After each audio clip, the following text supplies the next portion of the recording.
Okay, I just want to talk to you about aerial surfing. There's a lot more to aerial surfing than just getting it into the air.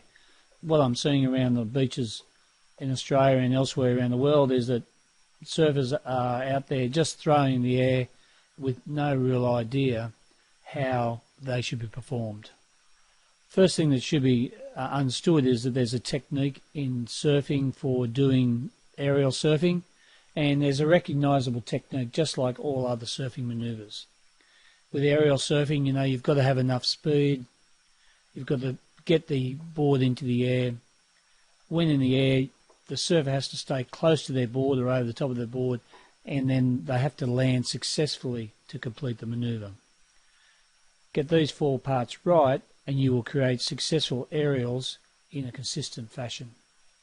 Another area that is really important is that you have to make the right decision about when to perform an aerial, as choosing the inappropriate section for the aerial you want to perform is in either a too flat or too sucky a section can result in unsuccessful attempts, no matter how good a surfer's aerial technique.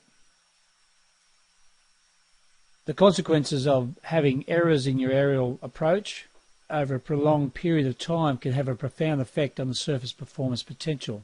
They can result in a surfing performance with an unacceptably high daily error rate, characterised by the surfers as you see them on beaches around the world where they're racing down the line, throwing in the air and rarely making the manoeuvre.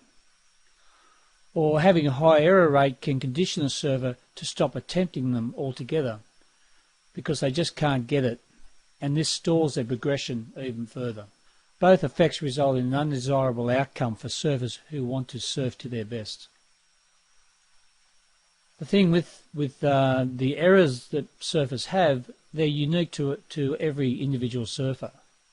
You know, it might be that a surfer is not getting the aerials consistently correct because they make poor decisions about when to do it, or they lose contact with their board in the air, while other surfers can do everything right in the first couple of stages of an aerial, you know, get speed, throw it in the air, stay over the top of your board, but they don't recenter over the surfboard on landing.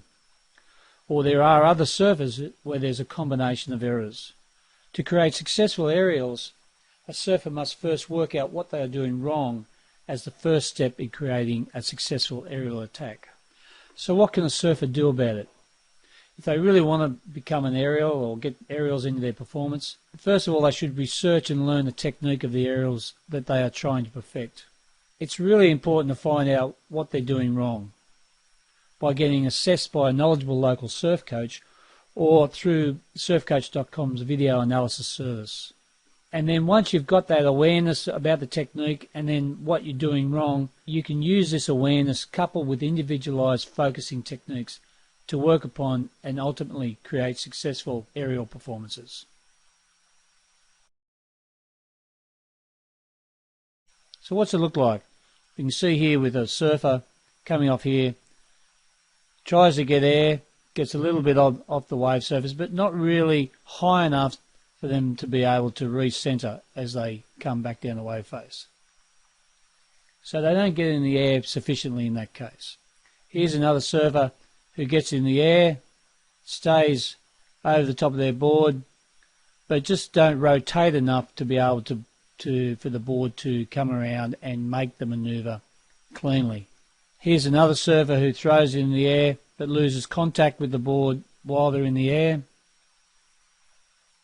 So they get into the air well, but then once in the air they've just missed the grab and they just don't stay in contact with the board. And the final one here is, here's a surfer who comes up, gets in the air, plenty of speed, but just doesn't rotate it enough to be able to bring it around successfully. So each individual has a different issue. Each individual needs to know before working on their aerials what their particular issue is to have any chance of rectifying it. As compared to these two surfers who are successful in this case, you see they have sufficient speed, they get it into the air, they stay close or on top of their board throughout, and then they land successfully to complete the manoeuvre. So the 4 areas are correct, and the 5th area of performance, which is the decision when to do the aerial, is correct in these cases, and so that, coupled with the correct technique, gives them the ability to be successful with these 2 aerial attempts. Find out what you're doing wrong, understand the technique, and aerial surfing will become much easier to get into your performance on a daily basis.